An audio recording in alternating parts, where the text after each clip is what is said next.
Guys, welcome to SQL series. और आज के वीडियो में हम लोग देखने वाले हैं about group by and having clause. So without any further delays let's get into the video.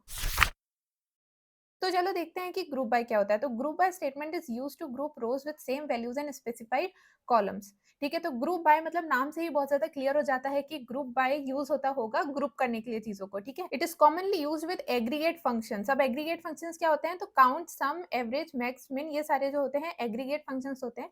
अब एग्रीगेट फंक्शंस पे मैंने इन डिटेल वीडियो बना रखा है ऑलरेडी, तो अगर आपने वो नहीं देखा तो यहाँ आई बटन पे क्लिक करके उसको देख लीजिए एंड देन आप यहाँ से कंटिन्यू करेंगे, आपको और ज्यादा क्लियर होगा। ठीक है, तो स्पेशली ग्रुप बाय तभी यूज होता है जब हम इन एग्रीगेट फंक्शंस के साथ काम करते हैं। ठीक है, तो perform operations on grouped data. तो सिंटेक्स इसका होता है सिलेक्ट एंड देन जो भी हमारा कॉलम का नेम आएगा एंड देन एग्रीगेट फंक्शन। यहाँ पे हम हमारा एग्रीगेट फंक्शन लगाएंगे, कॉलम जिस पर हमको ये एग्रीगेट फंक्शन लगाना है from table name group by and then जिस भी कॉलम के अकॉर्डिंग हमको उसको ग्रुप करना है हम उसका नाम देते हैं। ठीक है, तो अब एग्जाम्पल से समझते हैं कि फॉर एग्जाम्पल वी हैव एक कस्टमर का टेबल जिसमें कस्टमर की डिटेल्स हैं। ठीक है, तो हम क्या चाहते हैं कि हमको कस्टमर के नेम मिले और उसने कितने ऑर्डर्स किए हैं उसकी हमको जो है डिटेल मिले। ठीक है, तो हम क्या चाहेंगे कि हमारा जो कस्टमर नेम है, select customer name and we want the count of order ID. मतलब उसने जितने भी, एक पर्टिकुलर कस्टमर ने जितने भी ऑर्डर किए हैं उसका काउंट करके हम लोगों को एज टोटल ऑर्डर्स हमको वो रिटर्न करेगा। तो देखो ये तो हो गया हमारा एग्रीगेट फंक्शन काउंट। और हमको काउंट क्या करना है? ऑर्डर आईडी काउंट करना है एंड देन कस्टमर नेम हमको चाहिए है from orders and group by हम कर रहे हैं कस्टमर नेम। तो चलो देखते हैं कि किस तरीके से हमारा ग्रुप बाय काम करता है। तो देखो यहाँ पे एम्प्लॉय डिटेल्स की एक टेबल है, employee ID, second is employee का नेम एंड देन उसका डिपार्टमेंट, देन उसकी सैलरी एंड देन उसका ज्वाइनिंग डेट। ठीक है, इस तरीके की जो हमारी एक पूरी टेबल है। अब देखते हैं कि किस तरीके से हम हमारी टेबल पे ग्रुप बाय स्टेटमेंट लगा के हम इनसाइट्स निकालते हैं। ठीक है, तो लेट्स से कि मुझे देखना है कि मेरी हर एक डिपार्टमेंट में कितने एम्प्लॉयज है। ठीक है, तो उसके लिए मैं क्या करूंगी, पहले मुझे चाहिए है डिपार्टमेंट और मुझे चाहिए एम्प्लॉयज कितने हैं उसमें, है ना। तो basically what I will do is select मेरा department, right, department and then मेरे को क्या चाहिए है? Employ name. तो अब एम्प्लॉय का क्या चाहिए? मुझे काउंट चाहिए, so I will write count of EMP name. ठीक है, अब कहाँ से चाहिए? फ्रॉम एम्प्लॉयज, जो कि मेरा टेबल का नाम है। ठीक है, एंड देखो अब इसको रन करके देखते हैं तो ये मुझे क्या देगा? ये देगा मुझे एरर। क्यों? क्योंकि यहाँ पे मैंने क्या यूज किया है? एग्रीगेट फंक्शन यूज किया है। हमेशा याद रखना, जब भी तुम लोग एग्रीगेट फंक्शन यूज कर रहे हो उसके साथ तुमको ग्रुप बाय लगाना ही पड़ेगा। ठीक है, अब कब नहीं लगाना पड़ेगा? जब मैं यहाँ पे डिपार्टमेंट को हटा दूं, है ना। अब मैं अगर इसको एग्जीक्यूट करूंगी तो देखो यहाँ पे मुझे क्लियरली मिल जाएगा कि मुझे काउंट ऑफ ईएमपी नेम मिल जाएगा कि मेरे टोटल 20 एम्प्लॉयज है। ठीक है, बट अगर मैं यहाँ पे एक और कॉलम ऐड कर देती हूँ, जैसे कि मैंने किया था डिपार्टमेंट। ठीक है, तो अगर मैं यहाँ पे डिपार्टमेंट कॉलम यूज करती हूँ, in this case what I will do is group by use करूंगी। ठीक है, ग्रुप बाय डिपार्टमेंट। ठीक है, तो अब देखते हैं ये मुझे क्या देगा। तो देखो ये मुझे सारे डिपार्टमेंट का नाम दे देगा कि ये जैसे कस्टमर सर्विस पे कितने एम्प्लॉयज है, तो एक एम्प्लॉय है, फाइनेंस में 2 है, ह्यूमन रिसोर्सेज एचआर में कितने हैं? 2 है, आईटी में 6 है, मार्केटिंग में 2 है। इस तरीके से उसने पूरा काउंट दे दिया। अब एक और एग्जांपल देखते हैं कि लेट्स से कि मुझे डिपार्टमेंट के ही बेसिस पे मुझे क्या करना है? सैलरी का सम करके देखना है कि मैं कौन से डिपार्टमेंट को सबसे ज्यादा जो है सैलरी मुझे पे करना पड़ रहा है। ठीक है, तो उसको मैं कैसे करूंगी? सिलेक्ट, इसी तरीके से करूंगी। सबसे पहले मैं एक जो है डिपार्टमेंट यूज करूंगी, है ना। तो डिपार्टमेंट एंड देन अब मुझे क्या चाहिए? सैलरी का सम चाहिए, तो मैं क्या यूज करूंगी? Sum of salary as EMP salary.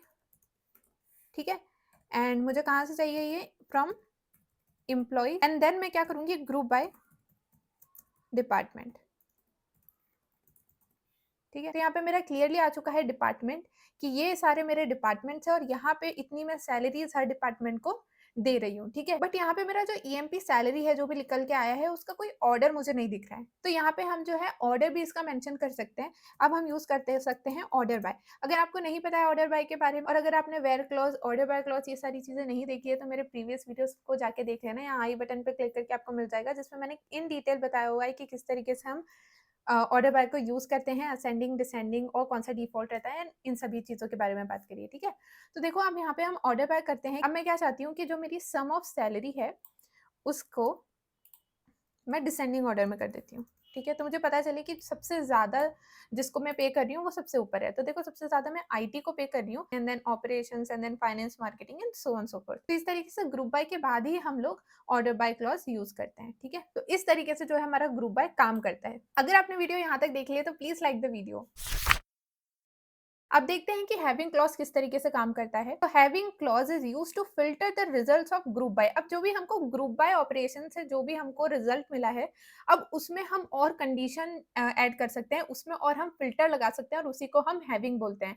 ये हैविंग जो क्लॉज़ रहता है ना, वो थोड़ा-सा सिमिलर रहता है व्हेरे क्लॉज़ के, बट जब हम ग्रुप बाय के बाद अगर कोई भी हम फ़िल्टरिंग करते हैं, तो वो हम करते हैं using having, okay? See, it is written over here. It is similar to the where clause, but specifically works with aggregated data. तो basically जो है ये aggregate functions और aggregate data के साथ हम having यूज करते हैं, जबकि where में तो हम कोई भी कंडीशन हम बिफोर ग्रुपिंग लगाते हैं, ठीक है? अब देख लेते हैं इसका सिंटेक्स किस तरीके से। सो select column name and same same age group by तक हमारा जो सिंटेक्स है वो सेम रहेगा एंड देन हम यहाँ पे एक कंडीशन लगा देंगे विथ हैविंग। ओके, नाउ इसको एक एग्जांपल की तरफ से समझते हैं। सो select customer name, count of order ID. This is the same example which we had seen earlier, and then having count of order ID greater than 2. So here हमको क्या मिल जाएगा, हर वो कस्टमर का हमको नेम पता चल जाएगा जिसने 2 से ज़्यादा ऑर्डर प्लेस किए हैं, ठीक है? तो इस तरीके से जो है हम फ़िल्टरिंग कर सकते हैं यूजिंग हैविंग क्लॉज़।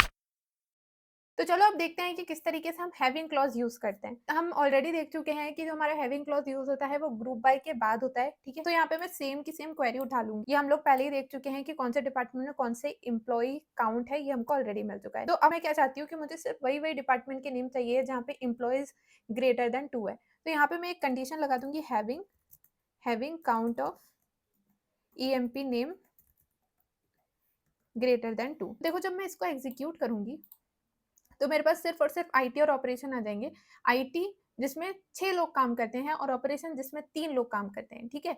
तो इस तरीके से जो है हम लोग हैविंग यूज़ करते हैं फ़िल्टरिंग में आफ्टर ग्रुपिंग, ठीक है? तो यहाँ पे एक छोटा-सा असाइनमेंट है और ये असाइनमेंट आपको वो सेम टेबल यूज़ करके करना है, जो कि हमने ऑलरेडी देख चुके हैं, ठीक है? वो टेबल की लिंक मैं डिस्क्रिप्शन में डाल दूँगी, तो वहाँ से आप उसको डाउनलोड करके इम्पोर्ट कर लेना अपने एसक्यूएल सर्वर में। और अगर आपको नहीं पता है कि किस तरीके से फ़ाइल को इम्पोर्ट करते हैं, तो मैंने उसके लिए एक सेपरेट वीडियो बना रखा है, जिसमें मैंने बताया है कि how to import files directly into your SQL server, और उसकी लिंक आपको यहाँ कहीं मिल जाएगी, तो प्लीज़ जाके उसको देख लीजिए अगर आपको नहीं पता है, ठीक है? तो जो फर्स्ट क्वेश्चन है वो है write a SQL query to find the average salary of each department. तो यहाँ पे आपका एग्रीगेट फंक्शन जो हो जाएगा एवरेज हो जाएगा, एवरेज निकालना है आपको हर सैलरी का। Now the second question is using having modify the previous query को मॉडिफाई, मतलब ये वाली जो क्वेरी है इसी को आपको मॉडिफाई करना है to display only those departments where the average salary is greater than 60,000। तो आपको सिर्फ और सिर्फ वही डिपार्टमेंट शो करना है जिसकी जो एवरेज सैलरी है वो ग्रेटर देन 60,000 है। तो यहाँ पे एक्सपेक्टेड आउटपुट एग्जांपल कुछ इस तरीके से आएगा, आपका डिपार्टमेंट आना चाहिए एंड देन एवरेज सैलरी आना चाहिए जो कि हमारा 60,000 से ज़्यादा रहेगा।